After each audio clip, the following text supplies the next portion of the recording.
আসসালামু আলাইকুম এভরিওয়ান। তো কেমন আছো তোমরা? আশা করি অনেক ভালো আছো। তোমাদের দয়া এবং ভালোবাসায় আমি অনেক ভালো আছি। বাবা ছায়া গল্পের দ্বিতীয় পার্ট। তো চলো বেশি কথা না কইয়া গল্প শুরু করা যাক। পরের দিন অটো করে রাইসাকে নিয়ে যখনই স্কুলে যাই তখন একটা সিএনজি অটোকে ধাক্কা দেয়। ধাক্কা দেওয়ার সাথে সাথে রাইসার মাথা অটোর গ্রিলে বাড়ি খায়, অনেকটা কেটে যায়। রাইসাকে নিয়ে পাশের হসপিটালে চলে যাই। হসপিটাল থেকে যখনই রাইসাকে ব্যান্ডেজ করে নিয়ে বের হব এমন সময় শুনতে পারলাম, স্যার, রক্ত না পেলে আপনার মেয়েকে বাঁচানো সম্ভব না। অ্যাক্সিডেন্টে অনেক ব্লাড বের হয়ে গেছে, আমাদের ব্লাড ব্যাংকেও নেগেটিভ রক্ত নেই। বৃদ্ধ লোকটা বলল, প্লিজ ডক্টর, যেভাবেই হোক আমার মেয়েকে বাঁচান। আমার একটা মাত্র মেয়ে, ওর কিছু হলে আমি বাঁচব না। ডক্টর বলল, স্যার, আমরা চেষ্টা করছি, রক্ত ম্যানেজও হয়েছে, বাট ঢাকার বাইরে থেকে ডোনার আসতে আসতে রোগীকে বাঁচানো সম্ভব না। রাইসা বলল, বাবাই, লোকটা কাঁদে কেন? কি হয়েছে তার মেয়ের? আমি বললাম, মামুনি অ্যাক্সিডেন্ট করেছে, অনেক রক্তক্ষরণ হয়েছে, রক্ত না দিলে বাঁচবে না। রাইসা বলল, ও বাবাই, তুমি রক্ত দাও না, দেখো না বুড়ো মানুষটা কিভাবে কাঁদছে। রাইসার কথাতে মনে পড়ল আমার রক্তের গ্রুপও তো ও নেগেটিভ। আমি রাইসাকে নিয়ে ডাক্তার সাহেব আর বৃদ্ধ লোকটার সামনে গিয়ে বললাম, কিছু মনে না করলে আমি রক্ত দিতে চাই। ডাক্তার বলল, আপনার রক্তের গ্রুপ কি? আমি বললাম, ও নেগেটিভ। ডাক্তার বলল, ও আচ্ছা, তাড়াতাড়ি আসুন। ডাক্তার আমাকে নিয়ে একটা বেডে শুইয়ে দিল। তারপর রক্ত দেওয়া শেষ হলো। রাইসাকে নিয়ে যখনই হসপিটাল থেকে বের হব এমন সময় বৃদ্ধ লোকটা বলল, কোথায় যাচ্ছ বাবা? একটু দাঁড়াও, তোমার জন্য আমার কথা মামুনি নতুন করে পৃথিবীর আলো দেখলো। আমি বললাম, আঙ্কেল, পৃথিবীতে কেউ কাউকে বাঁচাতে পারে না, জন্ম মৃত্যু তো আল্লাহর কাছে, আমি শুধু আমার কর্তব্যটা পালন করেছি। বৃদ্ধ লোকটা বলল, বাবা, এই নাও চেক, তোমার যত খুশি একটা অঙ্ক বসিয়ে নিও, এটা তোমার জন্য উপহার। আমি বললাম, আঙ্কেল, যদি সত্যিই কিছু দিতে চান তাহলে আমাদের জন্য দোয়া করবেন, আর চেকটা আপনার কাছেই রাখেন, ধন্যবাদ। রাইসা মা, চলো। আমি রাইসাকে নিয়ে যখন বের হব এমন সময় পিছন থেকে আঙ্কেল ডাক দিল, বাবা দাঁড়াও, তোমার বাসাটা কোথায় বলবে? আমি বাসার ঠিকানা দিয়ে বের হয়ে আসলাম।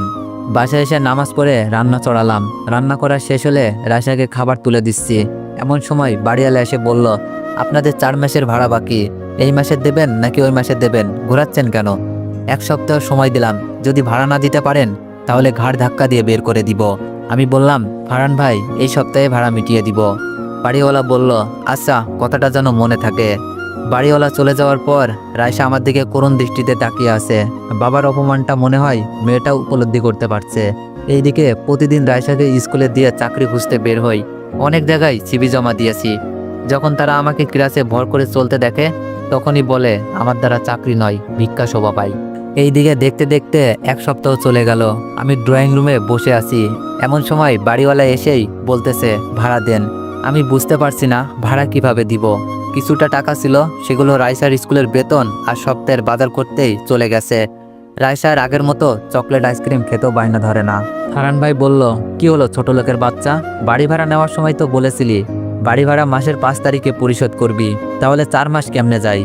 আমি ফারহান ভাইয়ের দিকে মায়ের রাখা শেষ স্মৃতি বালাখানা তুলে দিয়ে বললাম, ফারহান ভাই, এই বালা বিক্রি করে আপনার 4 মাসের ভাড়া মিটে যাবে। মায়ের শেষ স্মৃতিটা আর ধরে রাখতে পারলাম না। জানি না আল্লাহ কি খেলা খেলছে আমার উপর। ফারহান ভাই বলল, এই ফাজলামি করেন, কিসের তামা পিতল? আমাকে বোকা পাইছেন? আজকে টাকা দিয়ে এখান থেকে বের হবেন। ছোট লোকের বাচ্চাদের ভাড়া দেওয়াই আমার ভুল হয়েছে। আপনাদের 4 মাসের ভাড়া কত পান? অপরিচিত মেয়ের কণ্ঠ শুনে দরজার দিকে তাকালাম। একটা মেয়ে জিন্স প্যান্টের সাথে ব্লু কালারের শার্ট পরে দাঁড়িয়ে আছে। চেহারায় কেমন মায়া মায়া ভাব, শরীরের সাথে শার্টটা খাপে খাপ লেগে আছে।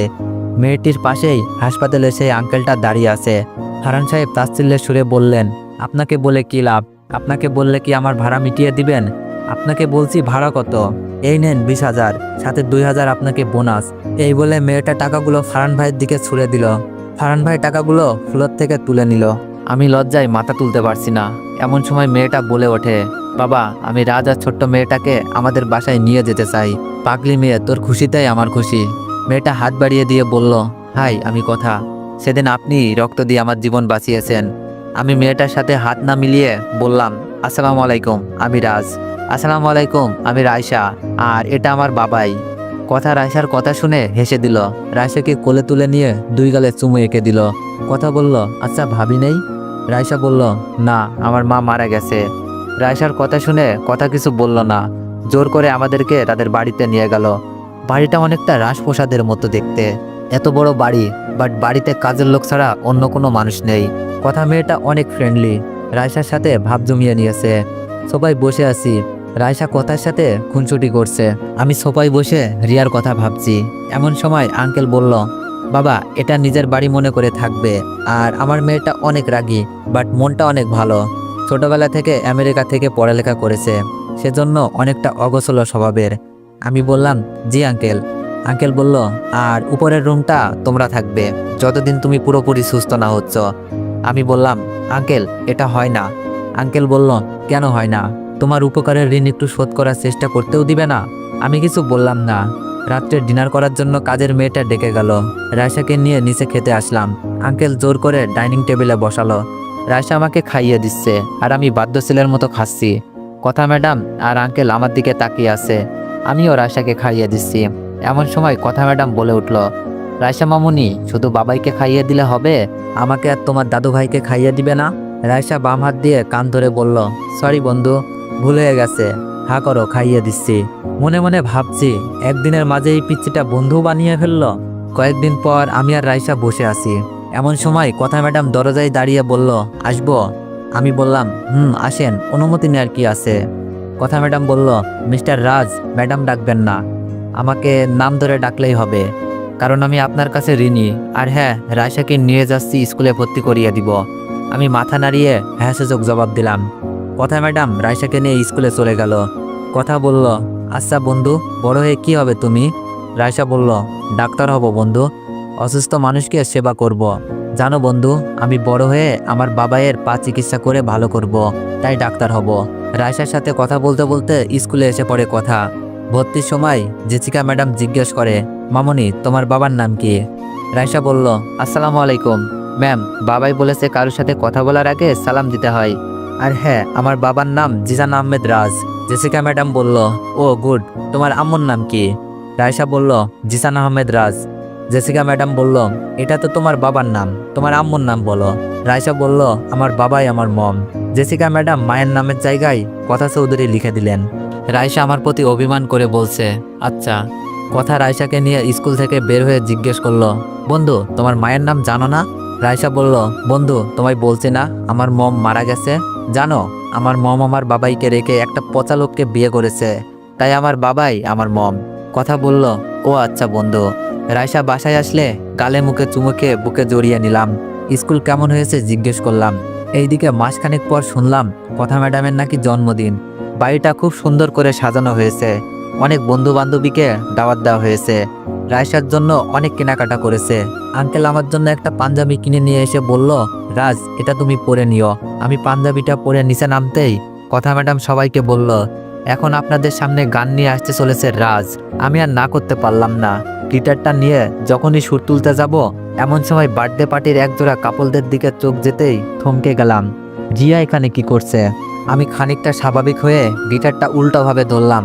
এমন সময় রিয়া বলে উঠল, জনাব আগে গিটারটা ধরতে শিখুন, তারপর না হয় গান বলবেন। বুঝি না এইসব কই থেকে যে ধরে নিয়ে আসে। রিয়ার কথা শুনে সবাই হেসে দিল।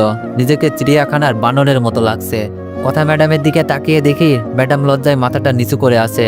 ম্যাডাম আগে জানলে কখনোই বলতো না গান বলতে আমাকে। সবাই হাসছে, সবার হাসি দেখে নিজের কাছেই খারাপ লাগছে। আমি গিটারটা ঠিকভাবে ধরে সুর তুলতেই সবাই নিশ্চুপ হয়ে গেল। সবাই আমার দিকে তাকিয়ে আছে। রিয়ার হাসি মুখটা চুপছে গেল। রিয়া জানতো না আমি কোনোদিন গিটার ছুঁয়েও দেখিনি, কারণ এই গিটারের আঘাতেই আমার বাবা আমার মাকে মেরে ফেলেছে। যেই ঘটনা মনে পড়লে আমার মন আটকে ওঠে। তারপর আর গিটার হাতে নিইনি, তুলিনি গলায় কোনো গানের সুর। কিন্তু আজ না বললেই নয়, মায়ের মুখটা বারবার ভেসে উঠছে। আমি চোখ দুটো বন্ধ করে গিটারে তাল ধরে সুর ধরলাম। তো এভরিওয়ান, গানটা সেই ছিল। গানটা শেষ করতেই হাততালিতে পুরো বাড়িটা মুখরিত হয়ে গেল। পুরো বার্থডের মানুষ আমার দিকে চেয়ে আছে। রিয়া সাইম সাহেবের হাতটা ধরে আছে। বুকের ভেতরটা কেমন যেন কেঁপে উঠছে। যতই তার কাছ থেকে দূরে সরে থাকতে চাই, নিয়তি ততই তার সামনে এনে দেয়। এসব ভাবতে ভাবতে কথা ম্যাডাম আমার কাছে এসে বলল, তুমি এত সুন্দর গান পারো, আগে তো বলনি, জাস্ট অসাম। হঠাৎ বার্থডে পার্টির অনেকগুলো মেয়ে এসে বলল, ভাইয়া আপনি এত সুন্দর গান করতে পারেন, জাস্ট অ্যামাজিং। আপনার গিটার বাজানোটাও মুগ্ধকর। কিছু মনে না করলে আপনার ফোন নাম্বারটা পেতে পারি? কথা ম্যাডাম বলল, দোস্ত রাজ কোনো ফোন ব্যবহার করে না, চল সবাই কেক কাটবো। এইদিকে রিয়ার দিকে তাকিয়ে দেখি রাগে ফুঁকছে। অর্পিতা, ছেলেটা এত সুন্দর গান করবে ভাবতেই পারিনি। ক্রাশ খেয়ে গেলাম। সাথী, তোর মতো সুন্দরী মেয়ে শেষমেশ ক্রাশ খুঁজে পেয়েছে। আরে দূর, আমি প্রথম দেখাতেই প্রেমে পড়ে গিয়েছিলাম। দোস্ত, নাম্বারটা এনে দিতে পারবি?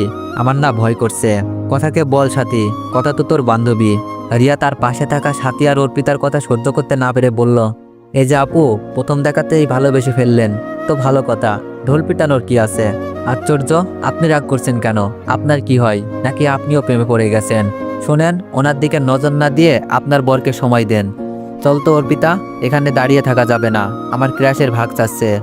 রিয়া কিছু বলল না। সাইফ রিয়ার হাতটা শক্ত করে ধরল। এইদিকে কথা ম্যাডাম আমার হাত ধরে কেকের কাছে নিয়ে গেল। কেক কাটা শেষ হলে রায়সাকে নিয়ে উপরে এসে পড়লাম। নিচে থাকতে পারছিলাম না। রায়সা নিচে রিয়াকে দেখেনি, দেখলে হয়তো কান্না করতো, কারণ রায়সা তার মমকে অনেক ভালোবাসতো। রায়সা বলল, বাবাই, তোমার গানটা না খুব সুন্দর হয়েছে, দাঁড়াও তোমাকে একটা গিফট দিচ্ছি। রায়সা আমার কপালে একটা চুম্মা গিফট দিল। কথা বলল, আসতে পারি? আমি বললাম, আশ্চর্য ম্যাডাম, আপনার বাড়ি আর আসতে পারমিশন চাচ্ছেন? কথা বলল, না তাহলেও। আচ্ছা, আপনার কি শরীর খারাপ লাগছে? আমি বললাম, না ঠিক আছি, এমনিতেই কেমন জানি লাগতাছে। কথা বলল, ও আচ্ছা, তাহলে নিচে চলো, ভালো হয়ে যাবে। কথা ম্যাডাম নিচে সবার সাথে পরিচয় হচ্ছে। কথার বাবা সবার সাথে কথাকে পরিচয় করিয়ে দিচ্ছে, কারণ এখন ব্যবসার সম্পূর্ণ দায়ভার কথাকে দিয়ে যাবে। এক পর্যায়ে সাইফ চৌধুরীকে দেখিয়ে বলল, মামুনি, সাইফের সাথে আমাদের ব্যবসায়িক সম্পর্ক অনেক দিন আগের। সাইফ এবং তার স্ত্রী। হাই, আমি কথা। হ্যালো, আমি সাইফ। আর এই হচ্ছে আমার স্ত্রী রিয়া। এই বলে সাইফ রিয়ার হাতটা ধরতে গেলেই রায়সা রিয়াকে দেখে ফেলে। রায়সা বলল, মম, তুমি তুমি আমাকে দেখতে আসছো? আমি জানতাম তুমি আসবে। মম, তুমি আর অভিমান করে থেকো না, বাবাই তোমাকে অনেক ভালোবাসে। রিয়া বলল, কে রে তোর মম? আমাকে মম বলছিস কেন? যত সব পাগলের দল। রায়সা বলল, মম, তুমি আমাকে চিনতে পারছো না? আমি তোমার রায়সা, যাকে তুমি রাজকুমারী ডাকতে। রিয়া বলল, সাইফ দেখো তো মেয়েটাকে। সাইফ বলল, মিস কথা, মেয়েটা কে? আমার ওয়াইফকে মম ডাকছে। সাইফ সবটা জেনেও মিথ্যা বলল, কারণ রিয়া এবং সাইফ চায় না তাদের মাঝে রায়সা আসুক। রায়সা বলল, বন্ধু, এটা আমার মম, তুমি দাঁড়াও, বাবাইকে ডাক দিচ্ছি। রায়সা বাবাইকে ডাক দিয়ে বলল, বাবাই আসো তো, মম এসেছে, দেখে যাও। রায়সা আমাকে নিয়ে রিয়ার সামনে দাঁড় করিয়ে দিয়ে রিয়ার হাতটা আমার হাতে রেখে বলল, মম, তুমি বাবাইকে রেখে ছেড়ে যাবে না? রিয়া আমার হাত থেকে হাতটা সরিয়ে নিয়ে রায়সার গালে চর বসিয়ে দিল। কথা চর দেওয়া দেখে চমকে ওঠে সাথে পার্টির সবাই। রিয়া বলল, আশ্চর্য, আপনার মেয়েকে ডাক্তার দেখান, যাকে তাকে মম বানিয়ে ফেলছে। আমি বললাম, সরি ম্যাডাম, আমার মেয়েটার মা আপনার মতোই দেখতেছিল, কিন্তু এক দুর্ঘটনায় মারা যায়, আর আমার মেয়েটা না চিনতে পেরে আপনাকে মম ডেকে ফেলেছে, ক্ষমা করে দিয়েন। অর্পিতা বলল, সাথী, দোষ, শেষ পর্যন্ত বিয়ে করে একটা ছেলেকে পছন্দ করলি? সাথী বলল, দূর, মেয়েটা কিন্তু অনেক কিউট। রায়সা আমার কথা শুনে দৌড়ে উপরে চলে গেল।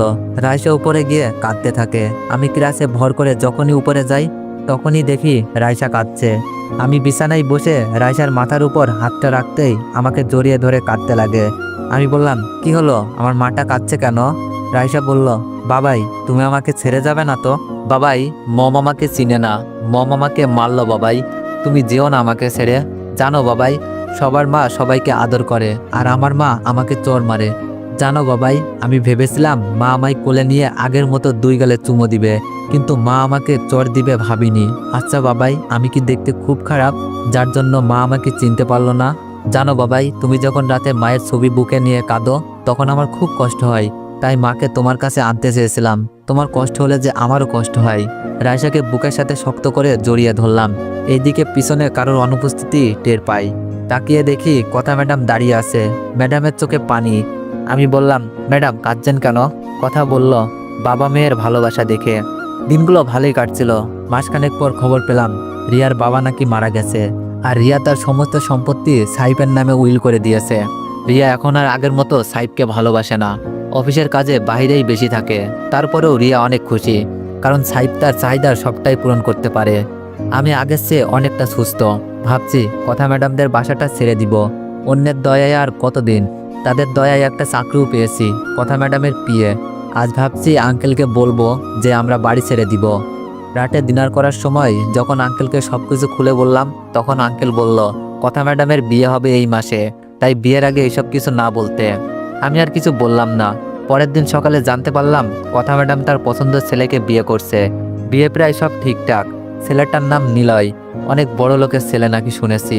যেদিন কথা ম্যাডামের আংটি পরিয়ে দিয়ে গেল সেই দিন ড্রয়িং রুমে ছেলেটাকে দেখেই চমকে যায়। এই সেই নিলয়, একে অনেকদিন আগে থেকেই চিনি। প্রতি সপ্তাহে নতুন নতুন মেয়ে নিয়ে এসে হোটেলে যায়। যে অফিসে কাজ করতাম তার পাশেই একটা আবাসিক হোটেল ছিল। আর এই ছেলের জন্যই অবনী সুইসাইড করে। না, এইসব কিছু ম্যাডামকে বলতে হবে।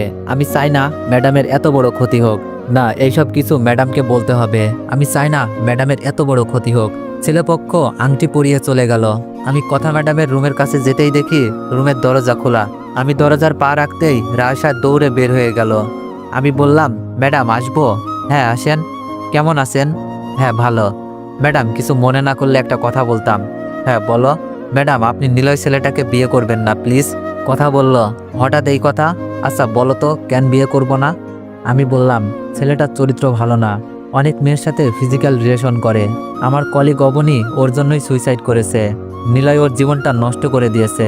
এখন আপনার ইচ্ছা। কথা আমার গালে চর বসিয়ে দিয়ে বলল, লজ্জা করে না নিলয়ের সম্পর্কে এমন মিথ্যা কথা বলতে? কিছুক্ষণ আগে ছোট্ট মেয়েটা বলে গেল তুমি আমার মম হবে, আর এখন আসছেন আপনি। ছি, দুধ কলা দিয়ে কালচাপ পুষেছি, এই মুহূর্তে আমার বাড়ি থেকে বের হয়ে যাবেন। আঙ্কেল এসে বলল, কি হয়েছে মা, চিল্লাচিল্লি করছিস কেন? কথা বলল, দেখো বাবা, এই দুধ কলা দিয়ে পোষা কালসাপটা বলছে নিলয়ের চরিত্র নাকি খারাপ। ছোট মেয়েটাকে ঘটক বানিয়ে পাঠিয়েছে মা বানাতে। আঙ্কেল কথা ম্যাডামের কথা শুনে বলল, রাজ তুমি বেরিয়ে যাও, তোমার এই শয়তানি মুখটা দেখিও না। এই ছিল তোমার মনে? আমি আর কিছু বললাম না। আমি উপরে গিয়ে দেখি রায়সা কাঁদছে। আমি বললাম, এই কাঁদছিস কেন? রায়সা বলল, বাবাই, বন্ধুকে বলেছিলাম আমার মম হবেন, বন্ধু আমাকে বকা দিয়েছে। আমি রায়সার মুখে এমন কথা শুনে রায়সার গালে চর বসিয়ে দিলাম। রায়সা বলল, বাবাই তুমি আমাকে মারলে? সবার মম আছে, আমার মম নাই। বাবাই আমাকে একটু বুকে নিবে? আমার না খুব কষ্ট হচ্ছে বাবাই। আমি বললাম, তোকে না বলেছি আমি তোর মম, আমি তোর বাবাই, অন্যকে কেন মম ডাকতে চাস? এরপর যদি কাউকে মম ডাকিস দেখিস আমি গাড়ির নিচে পড়ে মরে যাব। তো এভরিওয়ান, পরবর্তী পার্টের জন্য অপেক্ষা করুন। ধন্যবাদ।